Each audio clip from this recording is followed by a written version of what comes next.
Bismillahirrahmanirrahim. Assalamualaikum warahmatullahi wabarakatuh. Salam sejahtera. Selamat berhari Minggu kepada semua yang mengikuti acara kita dari dekat dan jauh. Jadi kita mengucapkan berbanyak-banyak syukur kepada Allah Subhanahu Wa Taala kerana pada petang yang berbahagia ini kita dapat meneruskan bicara buku untuk kesekian kalinya. Kita akan membicarakan buku yang dikarang oleh Profesor Syed Naquib al-Attas, The Origin of Malay Sha'ir, oleh Profesor Zaini Uthman. Tapi sebelum tu saya nak buat promosi sikitlah, ya. Sebelum orang datang ni. Ini buku terbaru saya dan rakan-rakan, tajuknya Bangi. Ini hujung tahun ni selalunya banjir akan berlaku lah. Jadi kita telah mengumpulkan beberapa orang pakar dalam bidang ni dan telah jadi sebuah buku. Kelainan buku ini dengan buku lain, buku ini adalah untuk umum.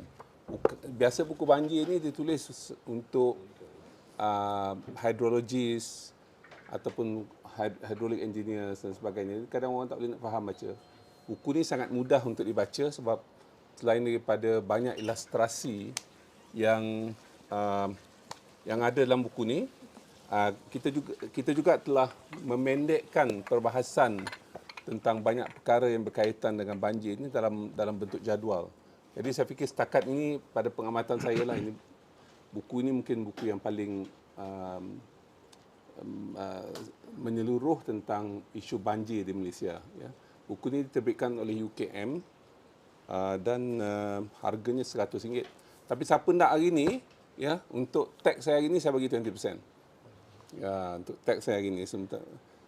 Ya, jadi kita nak meraihkan buku ni belum dirasmikan lagi, akan dilancarkan pada 13 Oktober sempena hari kesedaran bencana negara. Dijerantut macam-macam lah hari yang dijerantut, jadi kami terpaksa pergi jerantut lah 13 Oktober sempena pelancaran buku. Dan bencana di Malaysia ni selain pada isu seperti gempa bumi dan keruntuhan tanah ialah banjir lah, yang sebahagian besarnya banjir. Jadi untuk mereka yang berminat boleh tag saya sekarang lah. Saya bagi tempoh 2 jam lah untuk dapat 20% lah. Sekarang ni kena jual buku setahun macam tu lah, ya. Bagi 20% ini.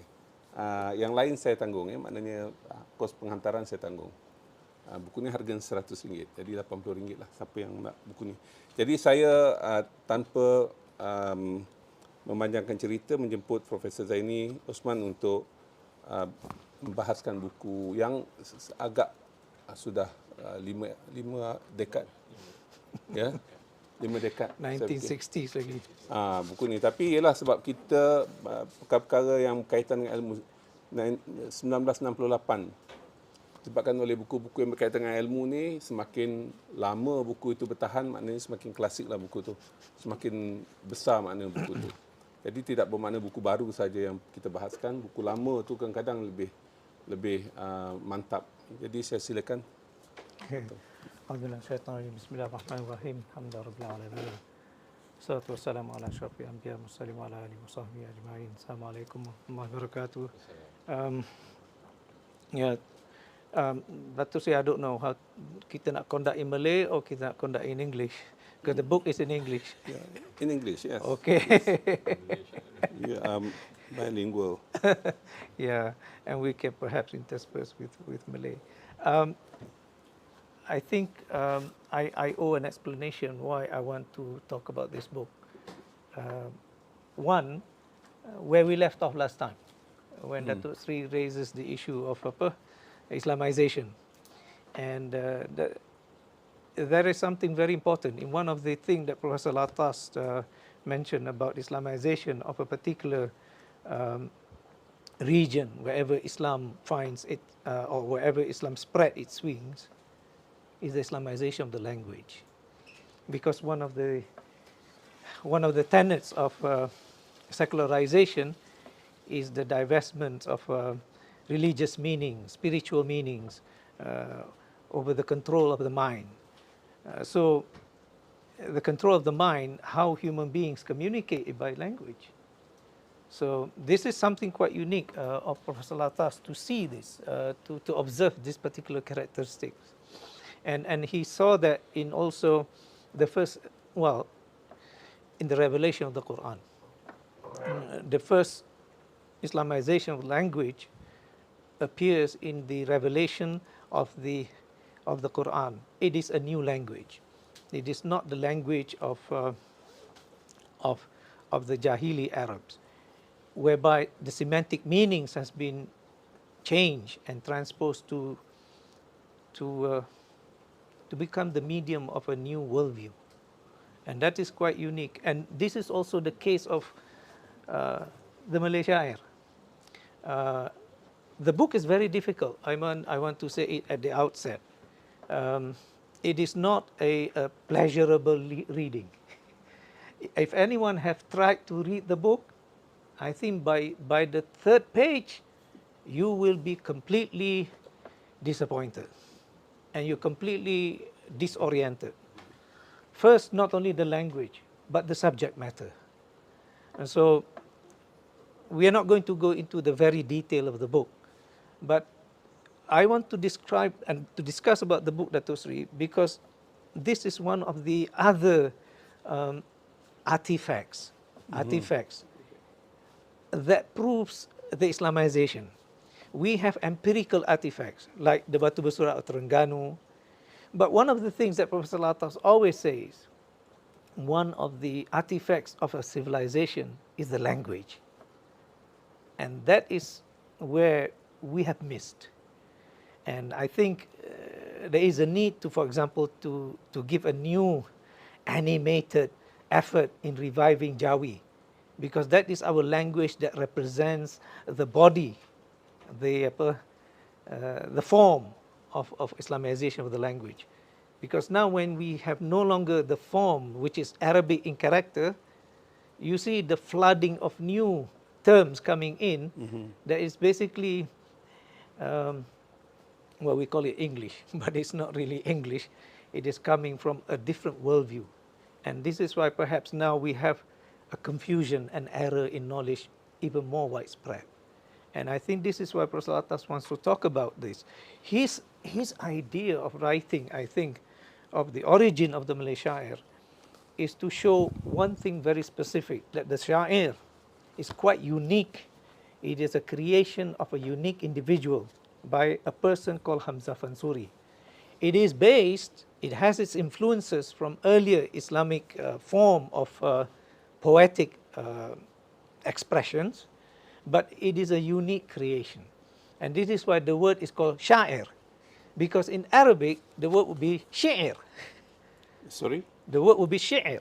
S? S-H-I apostrophe R. Shin Ain Ra, which is also, it means the hair. Yeah, the hair. Sha'ir. And we have sha'ir, the plural, you have a person who is a poet in Arabic is called a sha'ir. And this is why you have the chapter in the Quran, Shu'ara. So why it is very important? Because the changing of a worldview occurs with the changing of the language. And this is what I think, and Professor al-Attas is correct in trying to emphasize on this, but people miss the point, Dato Seri. Because it's not only the creation of a form of expression in poetical nature or expression, but it's also the content. And that content is the one that has been missing entirely. And he says it in the very beginning, that the content is basically about ontology, cosmology, and psychology. Three big words. But to put it in simple terms, ontology is reality. Nowadays, if we look at Malay Sha'ir ataupun any form of poetical expression, they don't talk about reality, they talk more about emotions. This is not the case of the expression that is carried or within the conduit of what is called the sha'ir. And its earlier predecessors in the bigger ocean of poetical expressions in the Muslim world. namely the ruba'i, the qasida, the ghazal. There are many forms. So what is interesting, Dato, is that we, among the Malays and the Muslim in this part of the world, we have no longer appreciation of the poetical part of Islam. Poetry is regarded as the domain of emotional expression. Oh, yang tak dapat masuk kelas sains. Those people are not really smart. But that is not actually so. And this is what Upper Prof is trying to say. Because in the history of Islam, poetical expression has been the domain of people who are of the highest echelon, the highest people in spiritual experience, and also in scientific undertakings. For example, Khayyam, we have here Rubaiyat Khayyam. Khayyam, unfortunately, because of the Western affection to his expression of poetical expression, he is no more as a poet. But Khayyam was an astronomer. In fact, when we held a seminar many years ago at Cassis on astrolabe, there is a line, many lines. Well, there is a poetry by Khayyam on the names of the planets in Persian. You see. So this is something. I think this is a small effort in my series of talks here, because Dato Zaini mentioned about Islamization. We touched upon that last time. So we have to go back to. Tadi ontology, cosmology, and psychology. Yes. Dalam sha'ir Islam lah. Generally, it conveys those contents, and we will talk about them as we go along. Ontology is about reality. Cosmology is about the world. So this is why when we read Muslim scientists, in the earlier Muslim scientists, some of them you can find their works on natural sciences or tabi'iyat. You can find them in works of literature. It's not typically known as a work of science, because we don't separate them. Like when Ustaz Ride visited my house, I showed him, what is that book, Ustaz? The World in a Book. Nuwairi's book, 30-something volume. And it's a book, it's an encyclopedia. But it has so many things in it, everything from cosmology right down to recipes. And you have poetry also in it. And this is why it's very difficult. And unfortunately, right now, in our scheme of things, when it comes to education, these things called poetry or poetical understanding, literature, is very much separated from an individual experience of education and upbringing. For example, even the art of reciting the Quran, it is separated from the other tradition of poetical learning. Although we know that it has its tabaqat, it has all its modes of expression. Those are rhymes. But they are separated. This is Quranic recitation. It has nothing to do with sha'ir. It has nothing to do with rubaiyat. But they all came from the same mother. The mother is the Arabic language. When you study Arabic language, you are not taught recitation of the Quran. Because they're separate science now. It's unbelievable. Yeah. Although they teach you tajweed. Tajweed is actually a science of eliding an expression, which is poetic in nature. But what is even more important is the Quran is not just only a form of expression that waratil al-Quran tartila, but it's the content that is very important. And so this is why one of the aspects of Islamization is the Islamization of the language. When Islam spreads its wings to Persia, the language that it Islamized from Zan Avesta, he became what it was, well, now it's called modern Persian. Now it is Farsi. The script is Arabic, but the vocabulary is majority of it's really Persian, which comes from Zen Avesta or Zen language. But one of its most rich and luxurious expression comes from its poetry. Rumi wrote in Persian. Jami wrote in Persian. Ghazali wrote in Persian. You see? The most of his work in Ghazali? No, there are some works of his were written in Persian. Rumi, lagi siapa lagi? Mathnawi is in Rumi, you know. Well, Prof. Al-Attas lists the name of the Sufi poets on page 55 of this, and some of it from Arabic all the way to as early as 185 Hijri, page 55 of the book, all the way to the during the time of Hamza Fansuri. See?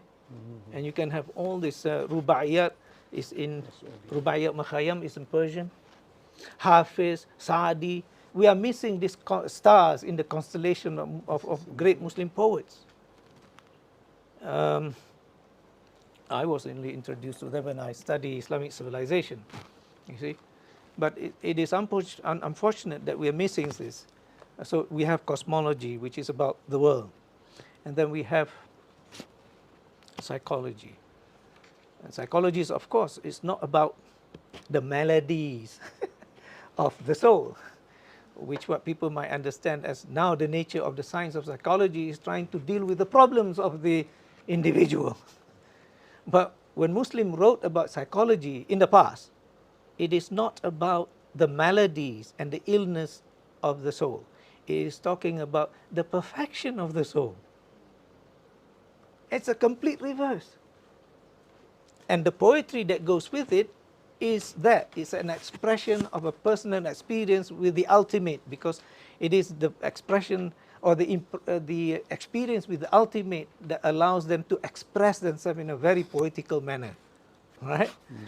We have examples of that here. Dato Seri. 52. Sorry? 50, page 50. Any poetry that you take, because it's an example, you know, that it is an expression of the personal, the person himself experiencing the divine, which, well, in the language of the Sufi is called fana, and then baqa, might be very difficult for us to understand now, you know, and we might think that, oh, now we are getting into the gray area. No, as I said, the fana is like a separation, and we can actually experience it. Like when we are focused on something, many things are completely oblivious to us. So that is separation. So that is the soul experiencing separation. And we are engrossed in a very highly focused, for example, this discussion. Some things that I say or some things that you read transports your soul, not only your soul, but actually something in your soul which is called the intellect, to sort of chew and pick up on something which suddenly mengkhayalkan. You are imaginary, you're in imaginative mode. But if you put a serious thought about it, it becomes tafakkur or tadabbur. And this is where Professor Al-Attas talks about the nature of man, the psychology of the human soul, so that we can understand what it actually goes through our personal experience. Yet, what is missing is our own experience of the sha'ir. As I wanted to, I think what Professor Al-Attas wanted to explain here, because one of the accusations that was raised as far as the origin of the Malay sha'ir he mentioned here in the very beginning of the discussion by Tew, is that sha'ir may have been informed by the earlier form that has been there, indigenous in this part of the world. That is a problem. If it is something indigenous, why is it called sha'ir? Because we have Seloka, Gurindam, we have something from Jawa, he puts here the name Upajati. You have to learn Sanskrit to appreciate this term, because we have the word Upacara versus Upajati. So any Javanese will appreciate the difference because they can understand it, you know. Yeah. We call it upacara, we have no upajati. So Upajati. it is something that has to do with the expression of the soul. Upachari is a social thing. See? Bicara is majlis. Majlis. Well, we translate as majlis, but in the Sanskrit Hindu experience is a different thing. Yeah. So this is why the process of Islamization of language, let us see. So let's take an example. Ada lagi selain daripada upacara. Penting kita boleh upajati ya. Why, Upajati kita. you have something from me you want to read? Yeah, please. No, the poetry that you see. Page 50. 50, yeah?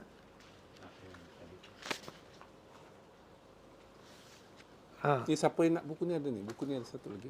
Ya. Siapa yang? Sorry. Kenapa dia rearrange ya? Tu yang my Which one rearranged? this one. They should be rearranged to read. Because this is the genius of al-Attas. Because the poetry, when it was written in Jawi, discovered by Dutch Orientalists. So maybe the arrangement does not, the earlier arrangements does not represent the content. And he rearranged it. Siapa yang mula-mula jumpa skrip, manuskrip? As he says here, it is Dorembus. And there are many works. Dorembus, A Dutch scholar, Theo Dorembus. They have our manuscripts in Holland and in England. But the point is, why it escaped the scrutiny of our scholars here. That is my point exactly. We have been missing this part because we regard poetry as something not really important. But it's something very important because the conclusion that Prof. al-Attas mentioned here, it is important to mention that the theory of the origin of the Malay sha'ir, it's page 64, as put forward in this paper, and its close conceptual and historical connection with tasawwuf, see, the Sufis, is to be seen as part of belonging to a larger integrated whole, a theory of the Islamization of the Malay Indonesian archipelago, which I am now in the process of preparing. Remember we were discussing that. So that's why I want to bring this point, to show that Prof. al-Attas is not writing things in a vacuum. It's not a academic exercise. I just said no. For some reason, it is very fascinating studying the works of Prof. al-Attas, because for the students of CASIS and for those who are listening out there, he says one of the definition of knowledge is the arrival of meaning, and meaning is a place of a thing within a system, and thinking is the movement of the soul from meaning to meaning. So, is a place of a thing within a system, a network of meanings. So, this is very fascinating because what Professor al-Attas has managed to do with this book is to show how his earlier works connected and came to be exemplified in something like this. Case in point, now we go back to the very beginning of the book, which he says, because Dato Zaini mentioned the book was published in 1968, something like that. He said, since 1963, that year I was born. So really, Dato, we are reading a very, very ancient book. Since 1963, I have been engaged in making an intensive study of the teaching and mystical ideas of the 16th century Malay Sufi poet and writer on doctrine, Hamzah Fansuri, and a critical examination of his prose works, including his verses, which have come down to us. The result is a book of 2 parts, completed in 1965, which later on became this.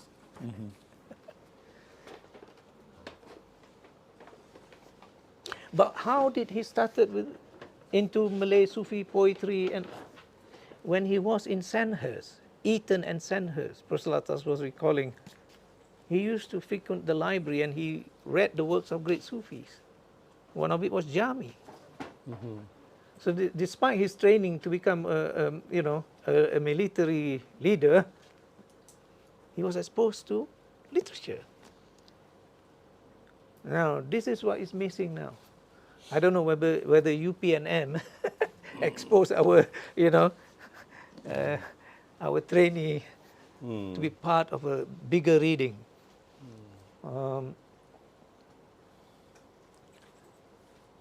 And he said when he was growing up, he was at one point in his growing up, he was in the Royal Palace of Johor, and he would frequent the library where he would read the manuscripts, and that's how he learns to read Jawi, and he would read them and become acquainted with the ideas. But remember, and these are all, I think, words of encouragement to students. You don't understand something immediately after you read it. It takes some time for it to grow. This is why the Quran describes each word. Mathalu kalimatin tayyibatin kashajaratin tayyibatin asluha sabitun fil ard wa farwaha fis sama. You see? Tu'ti ukulaha min kulli. So word is just like a tree with strong roots.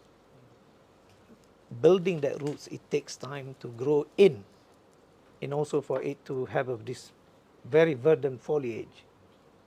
So give yourself time to understand these things. Now, Dato Sri, I began to read this book. Where did that book go? Yeah, this one. I began to read this book in 1980s. 1980s. After I read Islam and Secularism in America, during a summer break, I went to the library, the public library of Terengganu, and I found this book. Of course, you're 20, 21. It's not easy to understand. The English is very difficult. I was studying physics at that time. If you try to understand this book, it is almost as difficult to understand advanced algebra. Seriously. For those of you who think that you have studied mathematics, reading these books is even more difficult.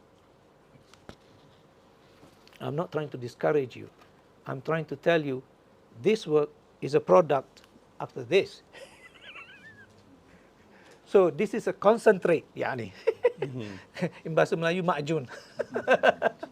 So if you want to have something concentrate, you better be prepared of its effect.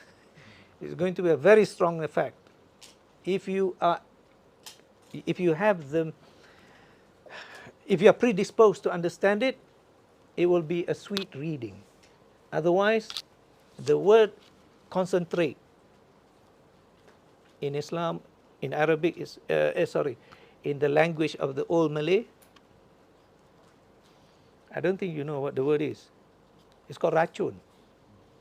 Racun is the concentrate. Something which is being tahliliyah ataupun analysed, explained, that's called racana. Sebab tu saya menulis rencana. It's from the same thing, from the same root. It's a Sanskrit word. Racun ialah Concentrate. sama ma'jun lah. Exactly. The word in Arabic is ma'jun. Racun is from Sanskrit. So this is the racun. This is the beginning of it. So, in order for you to understand, in fact, some of the things that Professor al-Attas mentioned in this is outlined in the conclusion in this. Seriously. And I'm going to show you a little bit. Apa beza sha'ir, syair dengan sajak? Sajak is close kan? Sajak is rhyme prose. Sajak is rhyme prose. In fact, this is what we are more familiar with in the Malay archipelago, the Malay Indonesian archipelago, because it is a bit more free. Sha'ir has its discipline. Sha'ir, because it has its, I don't want to use the difficult technical term like stanza, hemistich, and whatever. There are rhymes that you have to follow, which is, it is said like, about whatever, that's, I don't want to belabor you and you all fall asleep nanti. Plus it's quite difficult. This is where I say it's going to be like very advanced, Ya, ada sebut sini. That one you can do your own homework. Sajak is rhyme prose. And this is why it's more liberal in terms of expression. And we have more of sajak nowadays as opposed to real sha'ir. The sha'ir of Hamzah Fansuri is not only the form, because the earlier Malay form of it is like, for example, the four, Pantun. like the pantun. Pisang, emas, bawa, belayar. 4 words. These are pantuns. Masak sebiji atas peti. Hutang emas boleh dibayar. Hutang budi dibawa mati. 4, 4, 4. This is pantun. But this is not rubai. Because the word rubai in Arabic means something of 4. See? So, a form of the rubai became the form of sha'ir of Hamzah Fansuri. And it is not, of course, in Arabic it's called sha'ir, but the form of the sha'ir of Hamzah Fansuri is quite unique in itself because of this rhyme. But we're not going to go into that very detail. We just want to appreciate that, Prof. al-Attas points to the fact that Hamzah Fansuri is a Malay who created a new genre of poetical expression. And it does have its predecessors. The predecessor, he was trying to say, and I think he has proven it quite strongly, that it comes from the line of the Tasawwuf, which is quite extraordinary, Dato, comparing to today's poets, either, I'm sorry to say, in the Arabic-speaking world, or even in the other Islamic world now. The detachment of poetical expression from so-called religious content is now become so clear. In fact, now you don't have people who expresses so-called this metaphysical content in poetry anymore, because I think we have lost that discipline. We have lost that discipline. For people who study metaphysics, reading Jami is a must. It's called Laureate, and it has its. This is why when you read any other Muslim metaphysicians who wrote, there must be samplings of poetry in their works. Like, for example, the Jawahir al-Ulum fi Kashfil Ma'lum, which the one I, Dr. Hilmi, Luqman and Has and Sharif, we are working on it now. And Shukri is helping with the finally putting it in printed form.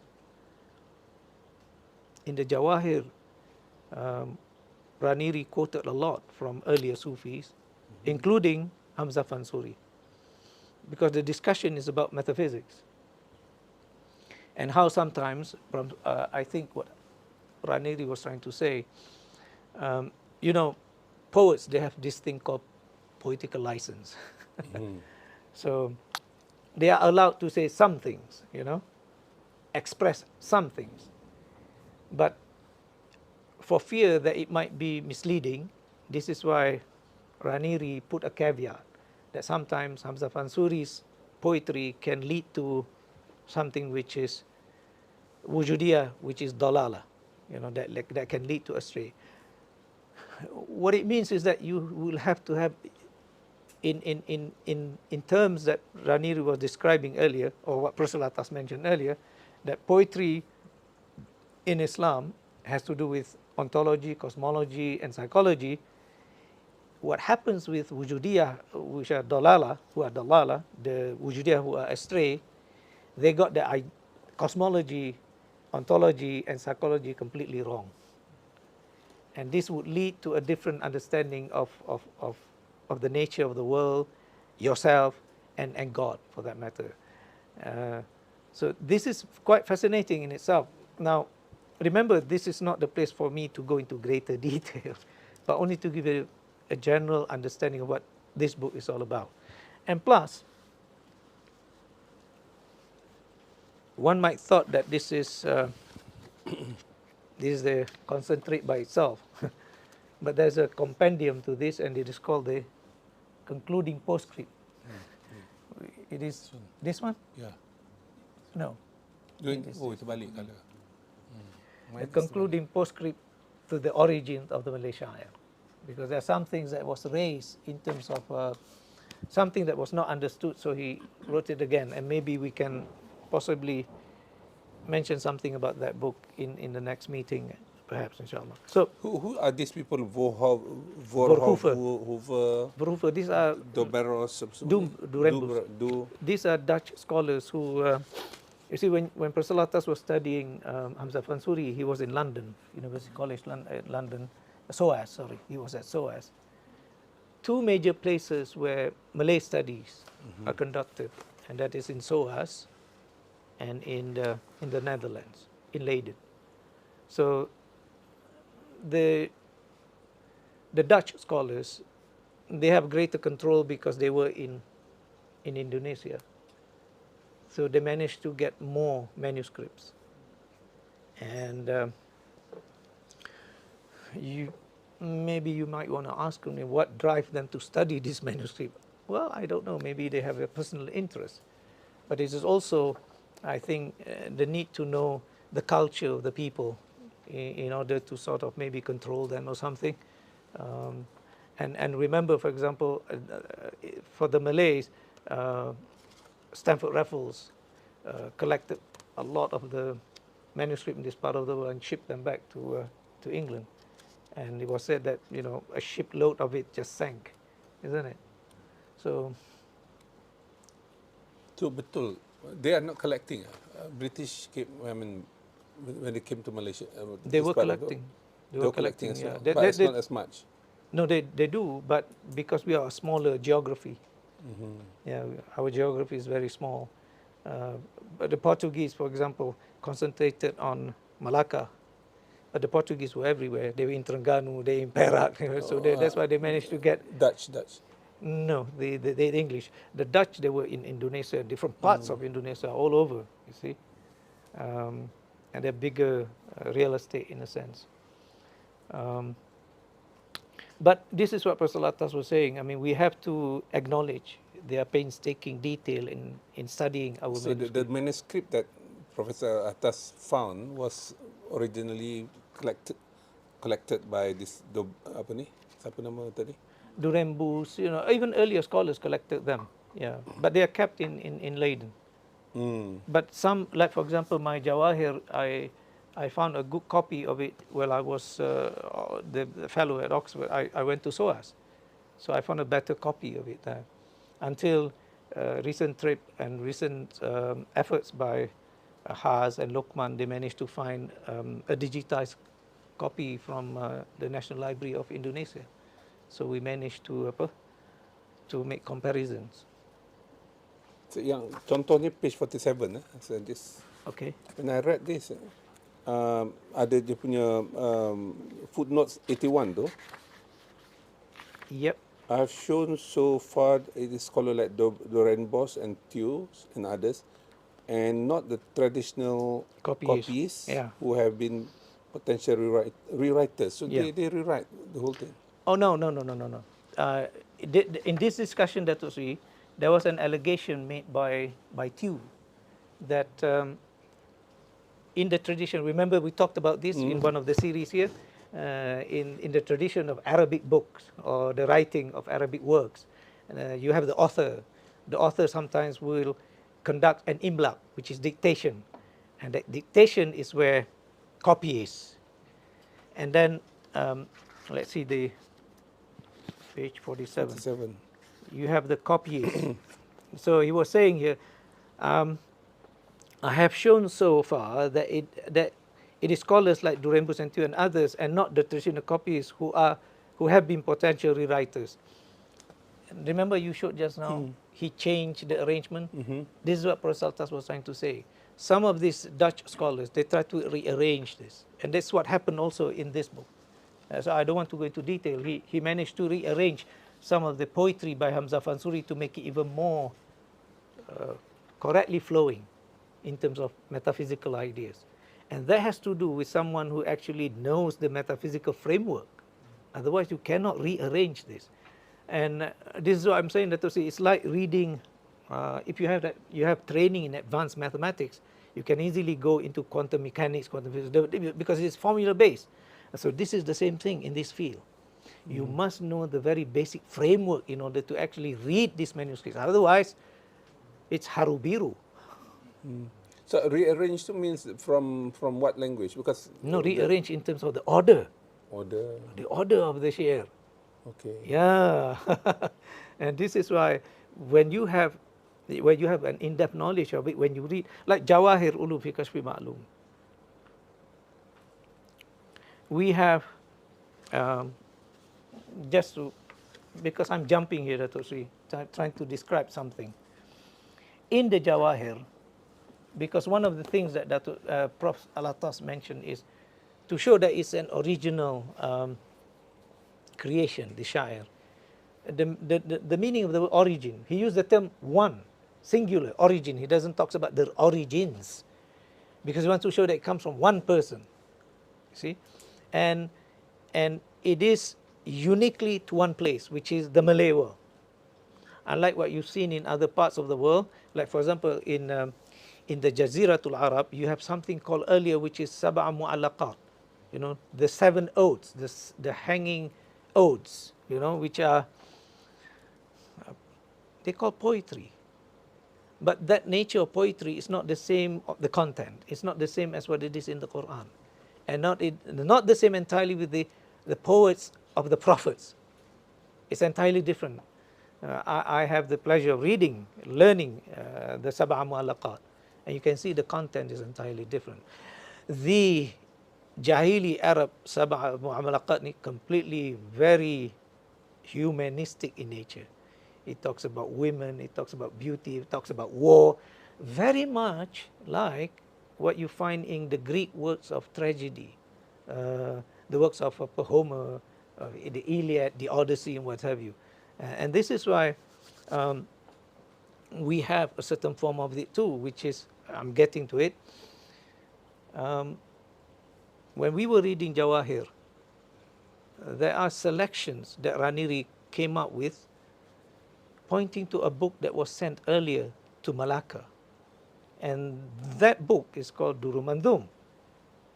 Now imagine, when I was working on it, Dato Sri, I was in Oxford. I said, what am I going to do? These are lines of poetry from a book that was sent from Malacca, from Makkah to Malacca. Where am I going to find this to sort of muqabala, to verify, to compare? It is only recently that our team discovered, Uthman discovered it. So to show to you that, you know, Durul Mandhum was sent from Makkah to Malacca to Sultan Mansur Shah. You see, so, and this is 1400s. Hamzah Fansuri was 1500s. I ambil kasut. So, Ujang kat bawah. so this is why it's very important for us to see the importance of the Malay Sha. See, it has a connection. It has a historical connection right down to the 14th century of Makkah. See, and it is mentioned here. This is an article in the Malay Annals, the Malaysian branch of Royal Asiatic Society. This is an article written by Winstead, one of the person who was, you know, who recommended Professor Al-Attas to further his studies in England. You read the introduction of this book. It was Winstead who helped him, you know. Chapter 22 of Sejarah Melayu. Chapter 22 of Sejarah Melayu. Okay. It is a long-winded way to answer Dato's question. The reason being, it's a long history, Yani. I cannot skip. Okay. So, Sejarah Melayu. It's also called Sulalatul Salatin or something? Sulalatul Salatin. There are many versions of it. Chapter 22. There was a Meccan theologian. Abu Ishaq, who compiled a work called Durul Mandhum, the string pearls of the three lines of research. Bahath, I think, is bait, you know. But anyway, namely on what? On the essence, that, on the attributes, sifat, and the works, af'al of Allah, and bade his student, Maulana Abu Bakr, to sail from Jeddah to Malacca to preach Islam. Of course, this is the way they would, in here it sounded a little bit different, you know. The Sultan Mansur Shah, at that time was Sultan Mansur Shah, which is 1400s, yes? So here, Dato, see, the Sultan were interested in something very deep. They were reading. This is written in Arabic, so look at this. The Sultan Mansur Shah became his pupil and sent the string of pearl to Pasai, where Makhdum Patakam interpreted its inner meaning. Okay, so I will read the Malay part just to show you that it is true. Setelah itu Maulana Abu Bakar turun dari kapal membawa kitab Dur Manzum. Setelah pulang ke Melaka, setelah datang ke Melaka, maka sangat dipermulia oleh Sultan Mansur Shah. Maka disuruh baginda arak lalu ke balai, meaning to carry the book in a very ceremonious way. Of course, those times, you know, just like Dato Seri Buku Banjir is going to be launched. Jangan banjir juga. That's how they were celebrating books. Now we do it. Yeah. That's why. So diarak lalu ke balai, to the Great Hall. Maka Sultan Mansur Shah pun berguru pada Maulana Abu Bakar. Maka oleh Maulana Abu Bakar akan Sultan Mansur Shah sangat dipujinya. Terlalulah terang hati baginda. Banyaklah ilmu diperoleh baginda. Maka Sultan Mansur Shah, Durul Manzum itu disuruh baginda ertikan ke Pasai kepada Tuhan Pematakan. Maka oleh Tuhan Pematakan diertikannya. To be translated. Because it was in Arabic. What this means is that, for those of us who are from Indonesia, Pasai was the original Azhar. Oxford, Cambridge. I don't know whether Pasai still have that intellectual, historical connection. This is what we must revive. Because the scholars of Pasai was the one who were learned in that. Tapi now we don't celebrate that. So that, to show to you, when I was reading the Jawahir Dato Seri, I was really at loss. What am I going to do? I'm in Oxford. I cannot find this, and there are many reports whether this poetry, lines of poetry, which are 81 of them. Yes, Luqman, Hilmi, 81 lines in the Jawahir. At one point, it was said that it was written by Ghazali. We found, but it's not Ghazali's. Yeah. Because here in this discussion by Tew and Durembus, the problem of the origins, how old? Because Tew at the very beginning mentioned something that this is maybe about it, there is, well, I can read you.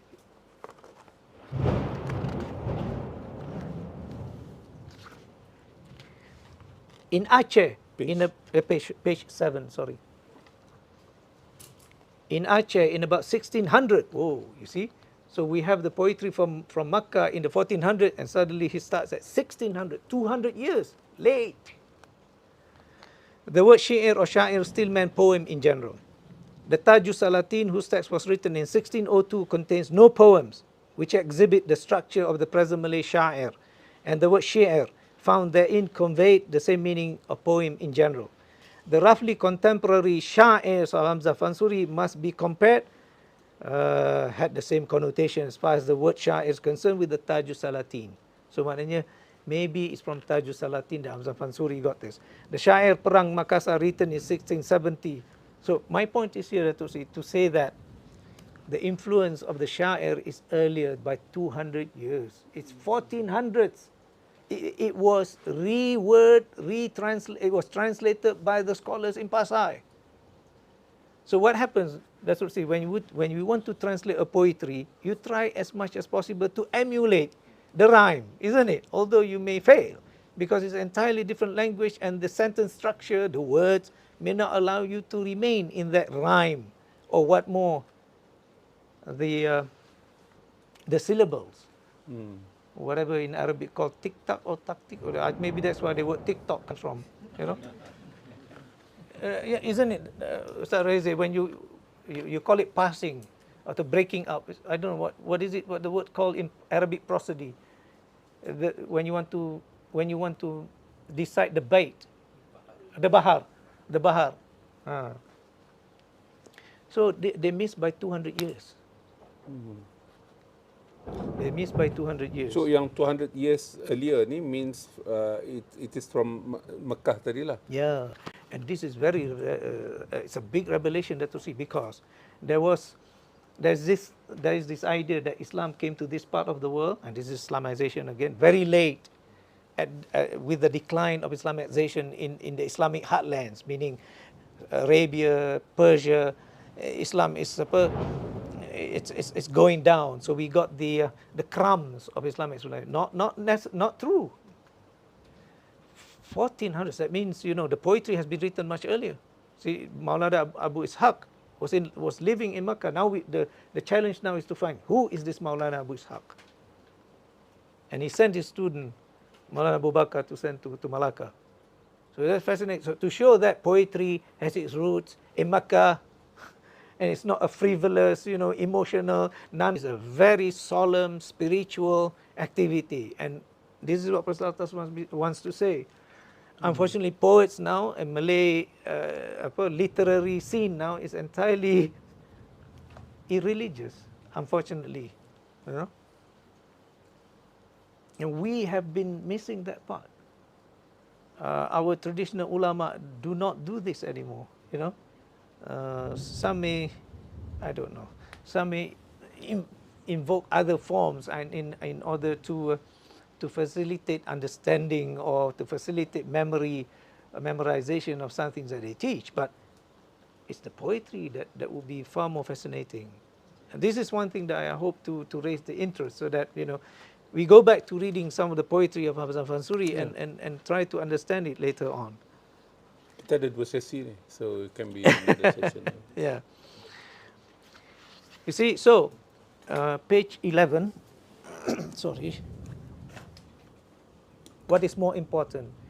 It is even more possible to state positively that Hamzah Fansuri's works are the earliest works in Sufism in Malay, and that Hamzah, who flourished in 15 to 1600s, was the first man to write complete works on the Sufi doctrines in Indonesian literature. Of course, the book Durul Mandung came. Raniri 1600s, Fansuri was 1500s. Yes. So this is what Prof. Al-Attas was trying to say. The one who was able to encapsulate Sufi doctrines properly, and look at this work. These are collections of a study of collections of Hamzah Fansuri's poetry, like Sharabul Ashiqin. It translated as the secrets of the Gnostics. You know, Asrarul Arifin, the secrets of the Gnostics, and then Sharabul Ashiqin, the drink of lovers. Al-Muntahi becomes the adept, and you have the Malay in here. Later, maybe we can indulge in reading some of them. Because it is in Malay semua, tulisan. Yeah, it's in Malay, but with Arabic terms in it. Bahasa Jawi. Bahasa Jawi. It is, yeah, because even Raniri in the 1600s, when he wrote his books, he said, "Fatarjamtu ila lughatil Jawiyah." I translated this into the Jawi language. So now, unfortunately, Jawi has become only a form of writing, but it is a language by itself. Jawi from Jawa. No, it refers to, yeah, well, technically it's Jawa, but what it means is Biladu Jawi, people who were inhabitants of the Biladu Jawi. For example, why it's called Chinese, the language of the people from China. See? So that's what it is referring to. Yeah, this is the language of the people. And this is why it's fascinating that some of the vocabularies coming from Sanskrit is basically the mother language of Javanese is being kept, and some of us today would say that in order for you to learn Malay, you have to learn Javanese or Sanskrit. Not entirely true, because to a certain extent it is, Dato. But if you want to propel the language further, what is to push forward the language is to make it capable to carry rational, scientific discourse. When you read in the introduction of this book, there is difficulty in trying to bring about philosophical, rational, and scientific discourse using other languages. And this is why Prof. al-Attas was saying that the Malay language, which is the Jawi language at that time, became the vehicle for this, because it is still untainted with other philosophical baggage. You know, one of the things which is very difficult in intellectual discourse, as you see, is if you keep on discussing something new using a very ancient apparatus, it wouldn't work. This is why even in pedagogy they say you must unlearn what you have learned. So even in science you must somehow make better instruments in order to get better precision. And so this is why when the language like Sanskrit and Javanese have been used to become the vehicle of a religion that has been practiced in this part of the world, meaning Hindu and Buddhism, it will be very difficult for Islam to use that language to come in. That's why Islam bring it and constructed a new language. So when Islam went to Persia, it created Farsi. When it went to subcontinent India, it created Urdu. Urdu is a very young language, not Hindi. Hindi is a different language. Now in India there are so many languages, but the Muslim scholars did not use any of the languages. They create a new language called Urdu. Urdu means, you know, camp. So it's language of people of the camp, meaning the Muslim army in the camp. They speak a different language. So it's a mixture of Persian and local languages. When it comes to this part of the world, that's what it created. Because in order to combat also what is called, like, you know, the accretion of ancient and mythological understanding in your language, you need to use new terms to bring more clarity to your idea. And this is why poetry, for you to sort of to assuage your emotional needs, but in the poetry, the sha'ir of the Muslims, the content is different. It's no longer like the sab'a mu'allaqat. Now it is talking about cosmology, ontology, and psychology in a more clear manner. It derives all this conceptual scheme, the semantics, from the Quran. This is what Prof. al-Attas was trying to say here. And this is why our language, the Jawi language, most of it, because you were asking, will have Malay, Jawi, Sanskrit, and maybe Arabic. Once you read that associated with the Arabic, the whole meaning changes.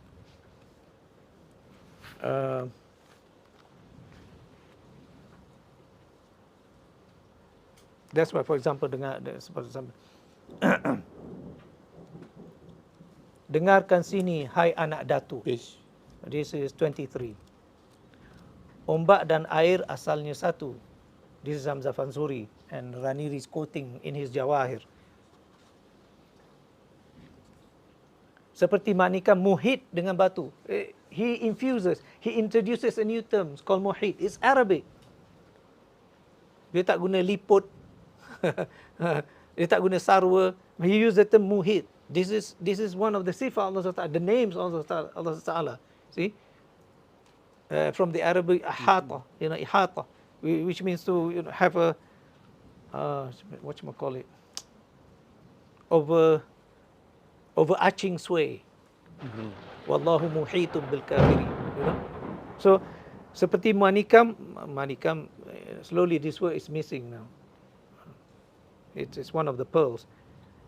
Manikam muhit dengan batu. In order for you to find this jewel or precious stones, you have to look in the stone itself, yeah, because the precious stones are in stones. That's why muhit. You have to break it. Inilah tamthil engkau dengan ratu. Tamthil. This is new Arabic term. There are many he uses it. You see, for example, berhenti angin, ombak pun fani. He is introducing a new term, fani. What does it mean? Berhenti ombak, berhenti angin, ombak pun fani. Imagine, if you have wind, the ocean will become very, what you call it? Settle. Yeah, it becomes settled. The calm, that's the word fani. The word fani is the word fana. So it is not entirely the spiritual, mystical kind of thing, but he's introducing a new vocabulary in order for you to understand what happens to your soul. Because fana is actually a spiritual, psychological experience. Spiritual, psychological experience. So, ketenangan jiwa macam itulah. Laut bergelora. Bila hati tak tenang, laut bergelora, kita fikiran pun tak tenang. So, fana. See? So, fana is not something very bad. It is something where you, many other things which are unnecessary, the noises, the toxicity of the digital world or whatever, isn't it? Pulang ke laut, hayul baqi. And this hayul baqi is eternal life. Baqi is eternal. Life, hayu. So, what does it mean you return to the... Because once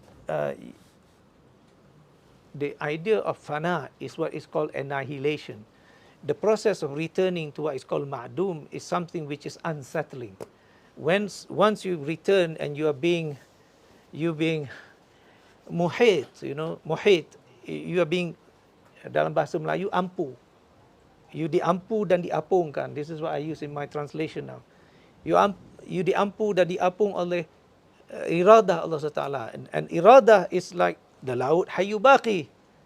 Because Allah SWT, His iradah, His will, is the one that somehow contain our existence. So, therefore, Dato' Seri, the meaning is very deep, very philosophical, very, spiritual. But unfortunately, we miss this point because many people, when they read, because they have no equipment, in intellectual equipment, tools, language, they will not be able to understand this because the language being used here is not entirely literary, but it is spiritual and metaphysical. You must be able to follow this, otherwise it's going to be very difficult to appreciate this. See, I don't have the book. You remember the poetry that Prof. al-Attas wrote about tempat terindah? If you can find that, you find it very interesting what he says, and it's in completely Malay. Do you have Ustaz illuminated here to see? They can find it. Ustaz illuminated. Ada. Has tengok. Bawah tu. Bawah buku tafsir tu. Tafsir tu. Bawah. Kiri.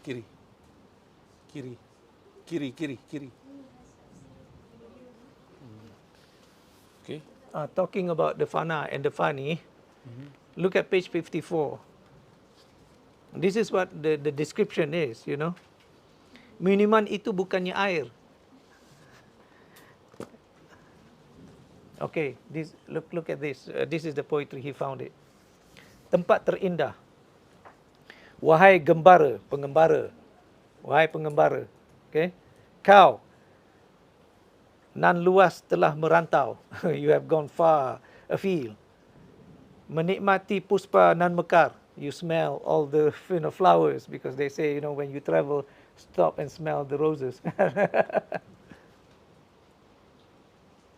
Menikmat puspa nan mekar, melihat seribu kausar. Sebanyak negeri kau singgah, di mana tempat terindah? When we read this, we think this is more physical. Tapi Profesor al-Attas is smart. Kausar. Tempat minum, betul tak? But he used the letter K, capital K, which means the real kausar, the real source of the drink. Tahukah di mana semesta alam berpunca? Do you know where this whole world began? So he used a completely Malay language. Indah damai tiada berperi, tiada iklim membandingi. There's no climb that can compare to it. Which means there's no change in its eternal calmness. Not like this now, rain. Sayyiban nafi'an insyaAllah. Di mana kekasih ada? Where is where the beloved is, Di situ tempat terpuja. But he used the word puja. Because memang orang puja orang yang dikasihi. Tapi he's talking about the kekasih. Di situ tempat terpuja. Meskipun lamannya sempit, ku rasa seluas langit. You see? Jejak kekasih di tanah, ku anggap tempat bertuah. Walaupun buahnya hampa, di situ tempat bertapa. Although you find nothing, but that is where you will keep yourself still. Because that is the best place. Denganmu, walau di hutan rimba, di padang pasir panas menyala, laksana firdaus, nikmat ku anggap, ke tebing Kautsar jasad menyayap. Gelap hidupku dalam penjara, asalkan kau di situ ada, menjadi teman peri wajahmu, menjadi something. Taman, I think. Semerbak mawar, mekar kau biru. Mekar kau baru, something. Baru. Yeah. Huh? Mekaran baru. Being with God, not being with your beloved. So you see, so if you read at one level, it's just like talking to your, somebody whom you love. But the ultimate love, see, that's because place is not important here.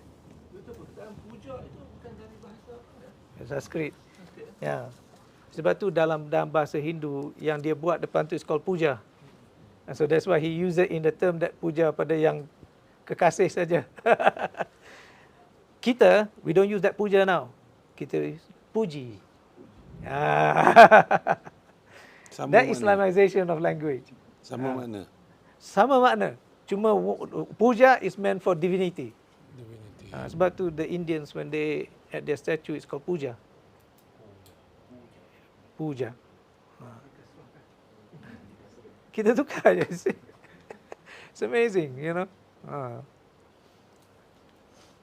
And that's why kita ada lagu kan, puja dan puji pada ilahi. That's only ilahi, not anyone else.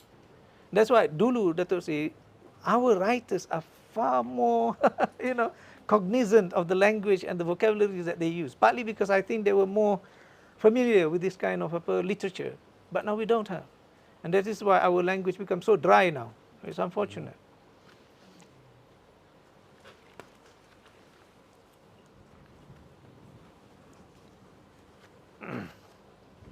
So can you go back dia dengan Tiu dan sebagainya. So Yes. what Tiu says in the first place? Okay. Sebab macam tulisan ni is to Ribat. Tiu. No, not actually to rebut Tiu. He says here, Dato' Sri, Peringkat awal pun macam tu. peringkat awal macam tu. Tiu was saying that it is very difficult to say that sha'ir, the origin is in the Malay world. Itu Prof. al-Attas says here, although he highly appreciated the works of Tiu, but many of his observation he can agree, but his conclusion he cannot agree, because Tiu brings to the point of uncertainty of the origin. Although there were so many evidences that point to the fact that maybe this is Tiu's conclusion. Professor al-Attas was saying, no, I am saying that Hamzah Fansuri is the author. Dia kata bukan author. No, they don't know for sure, because partly this is what the argument is all about. I do not want to belabor you in this discussion of this book in greater detail. They were trying to bring out arguments to show that, as I said earlier, time period, nothing below than 1600s, there was a term sha'ir used in the meaning that Hamzah Fansuri meant it. But 1600s, Hamzah Fansuri is 15 something. So this is what Professor al-Attas was trying to say, no, by time wise, you're wrong. Because then you have to find proof that Hamzah Fansuri is influenced by earlier others. And this is what I was trying to say, there's something called earlier forms, what we know as, pantun, because that's what they say. There were other indigenous forms of expression of poetical nature, but Hamzah Fansuri did not use those. And he was very much, he says, Prof. al-Attas was trying to say, he was very much influenced by not only the form of the earliest metaphysicians, Sufis, who wrote these things, but also the content. And he was trying to prove that because the earlier Indonesian, whatever it is, poetical form, they do not have the content that Hamzah Fansuri writes about, like Sharabul Ashikin, the drink of the lovers, Asrarul Arifin, the secrets of the Gnostics, the knowers. Who write that? You don't find that in earlier form. So that is fascinating indeed. It's not easy. Sebab itu, I think, like Professor al-Attas in his work also. Now, I think Shukri can say something about this. I think when Professor al-Attas translated the Rubaiyat of Khayyam, the Rubai, it has its, as I said, the meter, which is called timbang in Malay. I'm not very good in poetry, by the way. There is lines, and there is the timbangan, which is a meter. Professor al-Attas managed to translate not only the words in Malay, but also he managed to keep to the form. Now, this is quite unique. And this is what I said in my book, Al-Attas' Psychology. I think if we were to call him, Hamzah Fansuri originator of Malay sha'ir, Professor al-Attas is the originator of Malay rubai. Because he managed to translate rubaiyat right to the maintaining of the form itself. And it's very difficult, because macam I said tadi kan, pisang, emas, bawa belayar. But the form of the Arabic poetry becomes, it's broken up into small things like 14 syllables. And that you must keep in form. Because dia banyak, what is it, bahar? Huh? Bahar. There are many bahar of it, like 13 or 14 of it, isn't it? But each bahar has a different syllable. That's not easy. And this is why one of the ways that Uthman managed to discover that the lines of poetry in the Jawahir is basically the same with the ones that he discovered. So it's fascinating, And can I, Dato, see? Because we want to have a sample of what is being written here.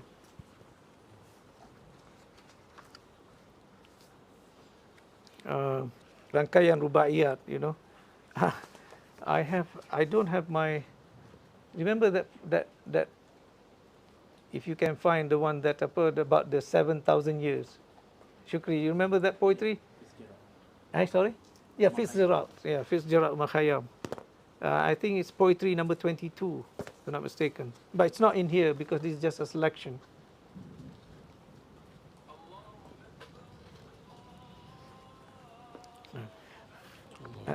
Yeah. Look at this one.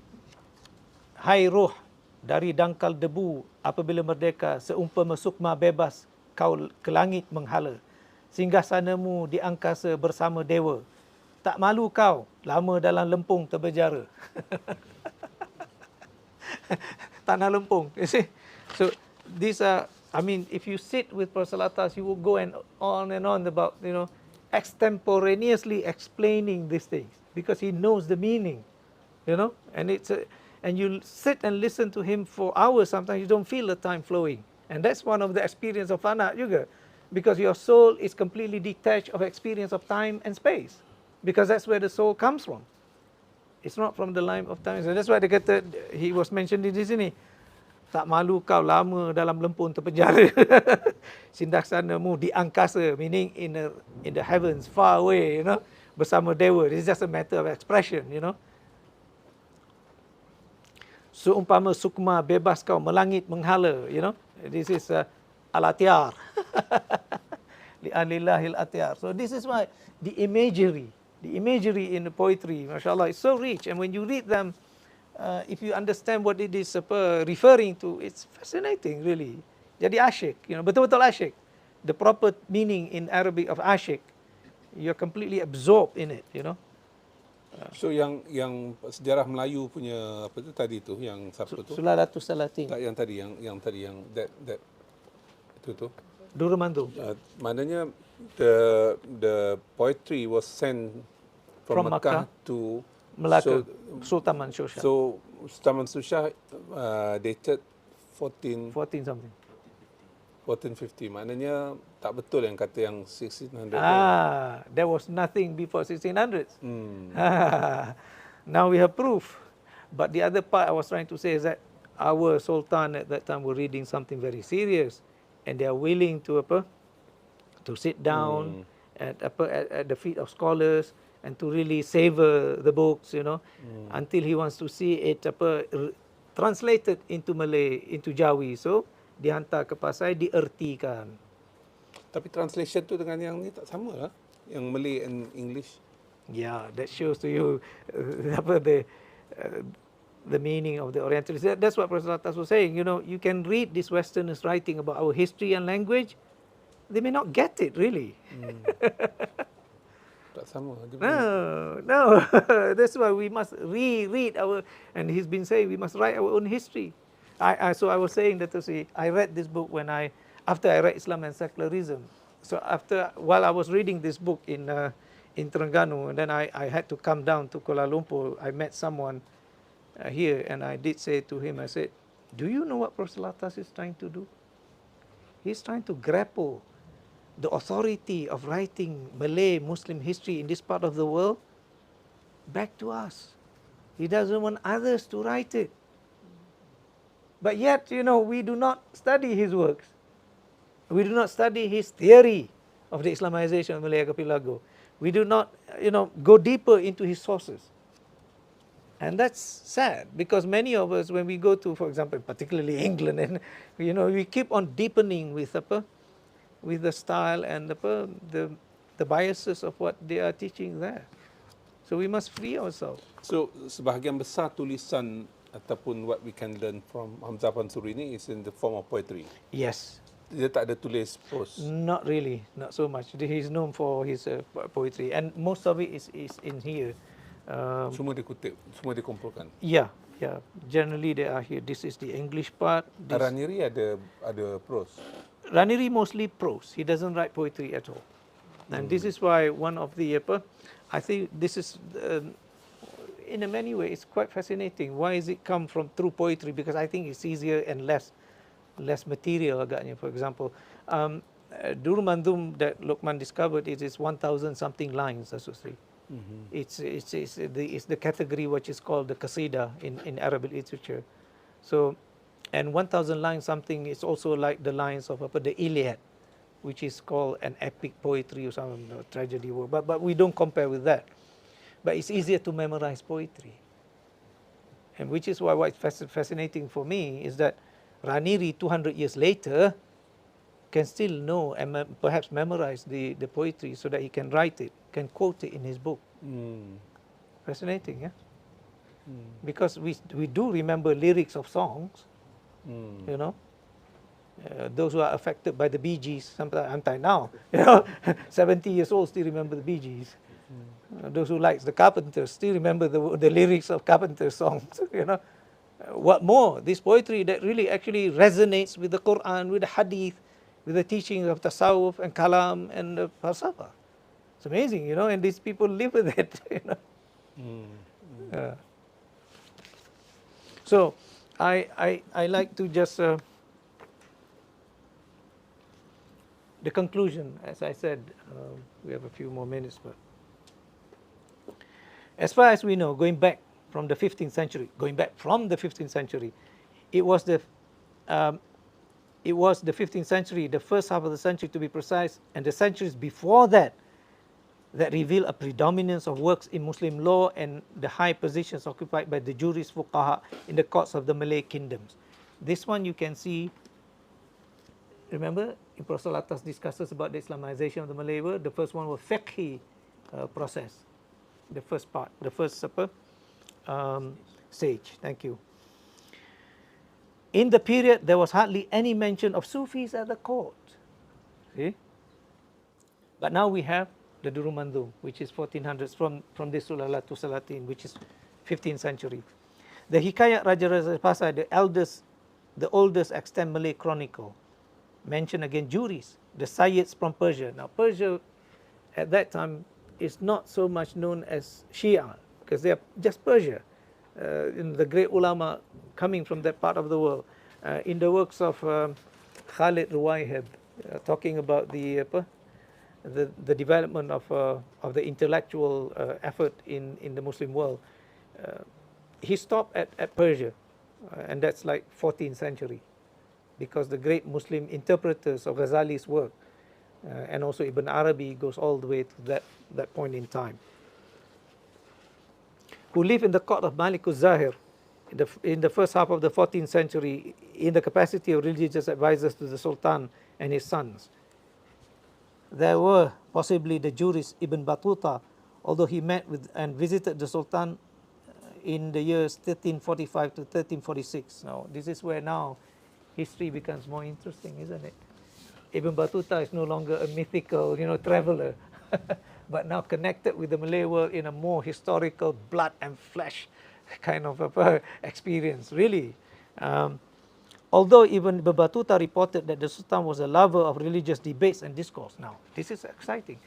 Battuta was 13-something, which means 14th century, sorry. So by the time of Sultan Mansur Shah, you can see why the so-called this fervent feeling of trying to understand religion is still there. And this is why by the time of Raniri's 1700s, although there were lots of confusion of religion, the sultans come into play and say, look, we must clarify this issue.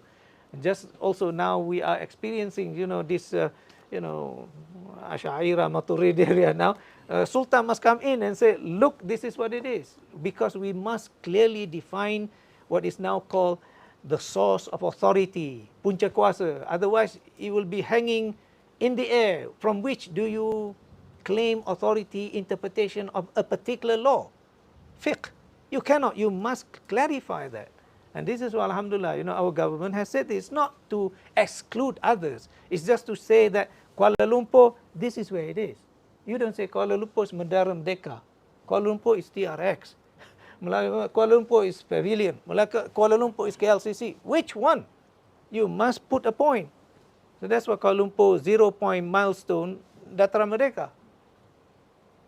So you must have that point. So this is why it's important to say that it's not to exclude others. It's not to say that this is how we interpret things in point of differences. This is our reference. And you want to argue around that, that's okay. All right? So, the first mention of a Sufi work, the Durul Mandhum, of Sheikh Abu Ishaq, a Sufi of Makkah, which has been mentioned previously, was during the reign of Sultan Mansur Shah, 1459. It was after this period that more and more emphasis on mysticism or tasawwuf became noticeable. So after this work came, so we don't have a form to show it here. I forgot to bring, it was so big. The Durul Mandhum. Or a selection from Jawahir, just to show you what it means and what it discusses about. So the origin, Dato, this is where it is. In order for you to reap the benefit 100 years after that, Hamzah Fansuri, you have to plant it. You have to plant it at the 1495 of Sultan Mansur Shah. Fascinating. And you have a series of scholars coming and learning. Ibn Battuta tu, what it says here?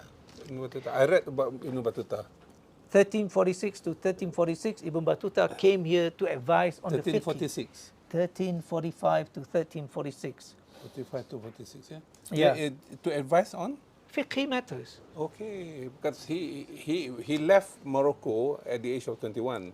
No, he became, everywhere that he goes, he became a consultant on legal matters. 29 years travelling the globe lah. Yeah. Masa bila dia jadi ulama? Sebelum dia pergi dia dah jadi ulama. They were trained to be such from very young. Very young.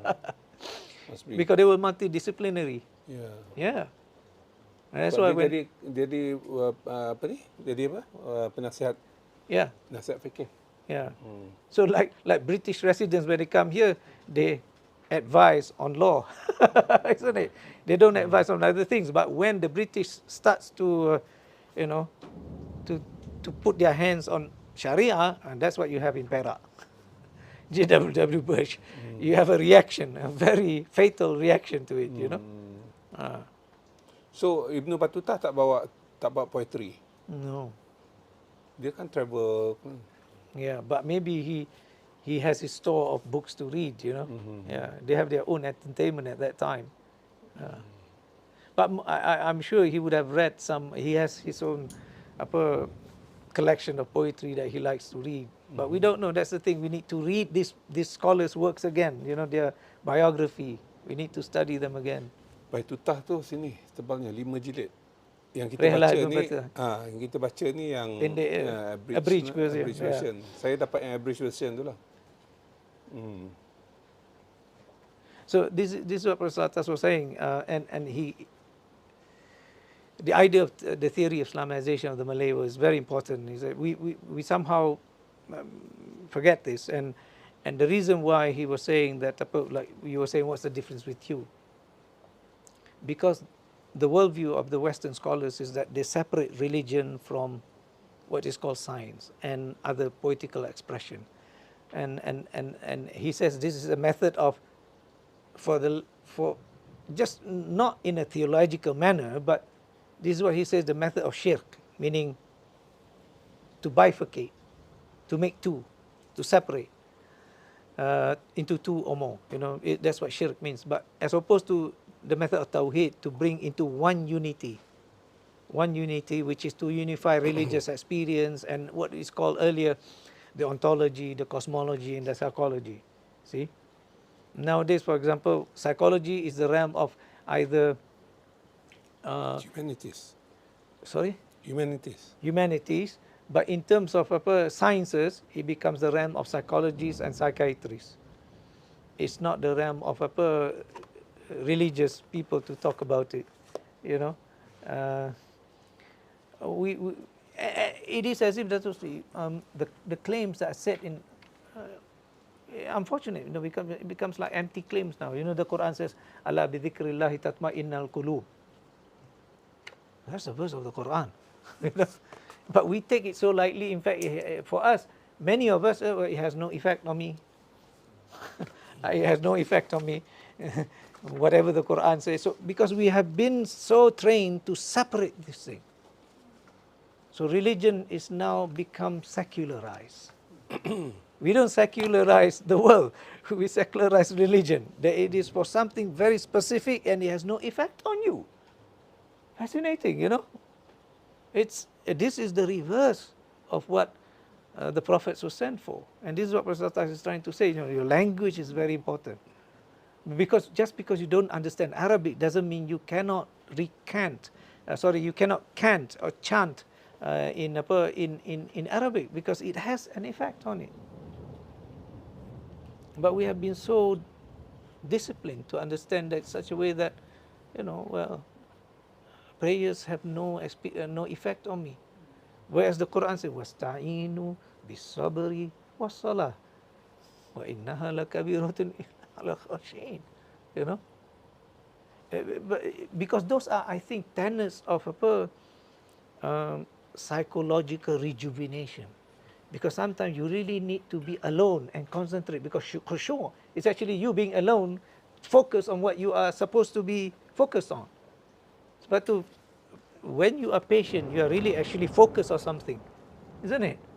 For many of us who have been working for some time, it takes a lot of patience to go to work every day, especially to go through the traffic of KL and Bangi. That takes patience, isn't it? And that's what was ta'inu bis-sabri first. Patience. Was-salah. So this is a very human, natural experience. But, you know, we don't regard it as such. You know, it becomes, this is just what the Quran says. It has no effect. Anyway. Coming back to, we still have time for next session. I just want to ask you about these scholars from Leiden, Holland in particular. They are very focused. When I traveled recently, I mean, the best person in the world that I know in water science is Professor Max van Zundrecht from Delft. He's very focused. Umur 67 tahun. Ya. You name it lah, apa benda. Dia kat sana kira Datuk Max van Zundrecht. Dia dapat Order of Lion. So banyak. Tapi I found that compared to other scholars, Denmark, UK, they are not as committed as Dutch. Dutch scholars are very focused and they do it very seriously. Ya, tu saya nampak macam this a In terms typical. of scholarship and scientific and technology engineering, the next one is the Germans. Yeah, After the Dutch, the Germans. Dutch are very very focused. Yeah, Kalau pergi ke sana, dia pergi Leiden, kita nak belajar pasal Melayu pergi Leiden. yeah, exactly. Sebab ramai juga orang yang menjajah kan, tapi tak ada material they come and then they wrote books on it, you know. Yeah. And they have line of scholars to really study about materials they have. Ya, kita nak apa pun, Prof Naquib al-Attas pun dapat material daripada dia orang. Yeah, Kalau dia orang tak kumpul kan, kita tak gone. apa. Yeah, Yeah. So and not only that, kalau saya tengok the Akademi in Dutch system ni, they are very flexible tau. I was many years ago I was considering to work in DEF. Dia ada IHE DEF dia panggil. Apa tu, International Water Education Institute dekat DEF. Kebetulan masa tu dia orang nak professor water tapi from Asia background. So that was when you visited me in Oxford. yeah, 2003. Yeah. I went for the interview. Yeah. He was saying to me, if the government of Malaysia don't do anything, I'll go to. So, I mean, you just imagine, IHE is just institute next to DEF University of Technology. The degree from DEF University, Yeah, not from the institute. yeah, So they can work very closely. I tanya mak, kata budak ni kat mana sekarang ni? Oh, dia kerja kat sana, tapi PhD thesis ni buat dengan I. yeah, Something. A person, you are registered and get funding to study in another institution, but your thesis nanti to be submitted to another university, because for them they have been doing that for the past 500 years. So macam itulah dia boleh banner teknologi air dan sebagainya, because they are not rigid. Kalau dalam company, you work in the company, you do research in the company, but you submit a thesis yep. to their universities. Dalam agriculture, dalam water in particular, I'm really amazed with their focus. You just imagine, their country 18 juta aja penduduk. Yeah, 18 million population, but they are the tallest in the world. Yeah, 2 generations ago they were the shortest in Europe. 2 generations ago, but now they are the tallest in the world. They are the biggest producer of dairy products in the world. yep. And the country is as big as Pahang. The biggest dairy product in the world from Netherlands. And in sport, say for example, they are the only country per capita yang paling tinggi sekali. Dalam Olimpik baru ni dia menang 18 emas. 18 emas 18. Penduduk 18 juta, 20 emas, penduduk 18 juta. Sedangkan Jepun, sebesar-besar Jepun tu 120 juta penduduk, dapat 20 emas juga. Ya, dia 18 juta aja. So kita langsung tak ada. Terus, ambil malu. Ambil malu. Sebab dia fokus. Kalau dia kata sports, dia really go into sports. Dia kawan saya tu 67 tahun ini sekarang ni dekat Bolivia ke kat mana? Buat study, buat research apa semua. Yeah, there's sometimes they embody the Islamic spirit. Islamic spirit idza amila amalan fayutqinahu. The itqan. That's the Arabic term. It's in there in the Arabic sayings, but we somehow we don't live up to that standard. Yeah. They don't spend time on bureaucracy. They don't kita ni banyak masa habis present ke Senate, present ke itu, present komiti sana, komiti sini, tak ada. Dia lantik siapa profesor yang nak, you lantik siapa yang nak jadi supervisor you. Kita yang lantik supervisor kita. I want to submit this thesis to you. Please read my thesis, and then another 3 professors read my thesis. To evaluate. Yeah. Evaluate. Yeah. Rather than nanti Senate akan tentukan ataupun fakulti akan tentukan siapa, lepas tu bergaduh pula dengan supervisor. Macam-macam. Jadi banyak masa kita terbuang disebabkan oleh kita buat benda-benda yang remeh-temeh ni tau, yang kita rasa this is what we should be doing. Sedangkan di Dutch, dia okay, apa yang menentukan they are good in this area? They must be able to collect the materials, they must be able to understand the material, they must write the materials, they must publish accordingly, and they became scholars in the field. Kita pun bergaduh semua dengan orang, 3 orang ni kan. Apa? Tiu, the Prof dan seorang lagi siapa lagi? Verhoeven. Urufa. Tak ada pun Mat Saleh, tak ada pun British. Yeah, because they were the ones who started it. The Malay studies. They're the ones who started in serious way. The British were not that. And this is why there are many things about things about the Malay world. The British is a bit slow in picking up things. And coming back to what you were saying earlier, to see what's the difference dengan Tiu. This Professor Attas outlined it in page 4. Yeah, page 4, yeah, ada.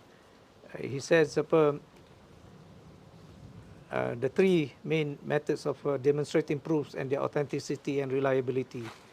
The first one, which is page 4, few lines after that, and most important and even indisputable proof is that resulting from a general linguistic approach applied to all texts of his works available, both prose and verse, in which methodological concepts in a modern semantic analysis are employed, demonstrating that texts were all the creative product of one and the same man, who called himself Abzam Fansuri. Now, in order to do that, it takes quite a familiarity.